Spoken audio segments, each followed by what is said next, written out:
دوستو عبداللہ نامی جیلر ایک اپنا قصہ بیان کرتے ہیں۔ وہ کہتے ہیں کہ 31 اکتوبر 1929 عیسوی کو جب غازی علم الدین شہید کو پھانسی ہونی تھی، اس سے ایک روز پہلے میں حسب معمول غازی علم الدین کی کوٹھڑی کا پہرا دے رہا تھا۔ پیدل چلتے ہوئے میں کوٹھڑی سے ذرا فاصلے پر عام قیدیوں کی طرف آ گیا اور مڑ کر دیکھتا ہوں کہ غازی کا کمرہ خوبصورت اور دلکش روشنیوں سے بھر گیا ہے۔ میں نے سمجھا کہ شاید غازی علم الدین نے اپنے کمرے کو آگ لگا دی ہے۔ اتنے میں کیا دیکھتا ہوں کہ نور کا ایک بادل ہے جو تیزی سے آسمانوں کی طرف چلا گیا۔ چنانچہ میں بھاگم بھاگ غازی کی کوٹھڑی کی طرف بھاگا۔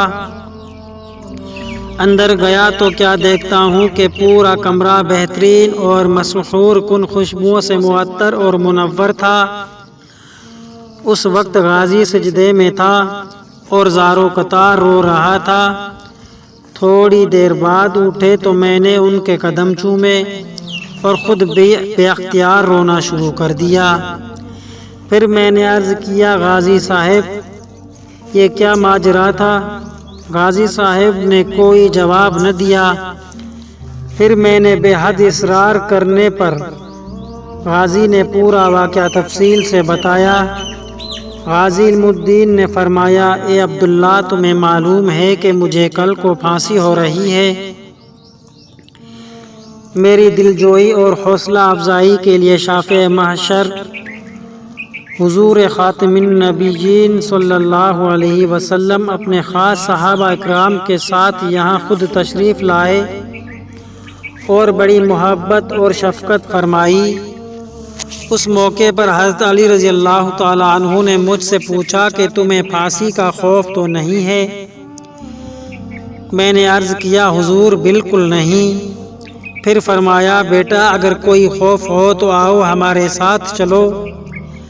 میں نے پھر عرض کیا، حضور نہیں، ایسی کوئی بات نہیں، میں تو بہت خوش اور مطمئن ہوں۔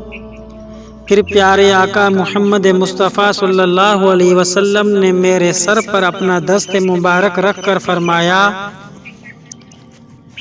پھانسی کے وقت جیلر تم سے تمہاری آخری خواہش پوچھیں گے، تم کہنا کہ میرے ہاتھ کھول دیے جائیں۔ میں پھانسی کا پندہ چوم کر خود اپنے گلے میں ڈالنا چاہتا ہوں تاکہ دنیا کو معلوم ہو جائے کہ مسلمان اپنے پیارے نبی کریم صلی اللہ علیہ وسلم کی عزت و ناموس کے تحفظ کے لیے اپنی جان کا نذرانہ پیش کرنا سب سے بڑی سعادت سمجھتا ہے۔ دوسرا یہ کہ تم روزہ رکھ کر آنا، میں تمام صحابہ اکرام اور فرشتوں کے ساتھ حوض کوثر پر تیرا استقبال کریں گے۔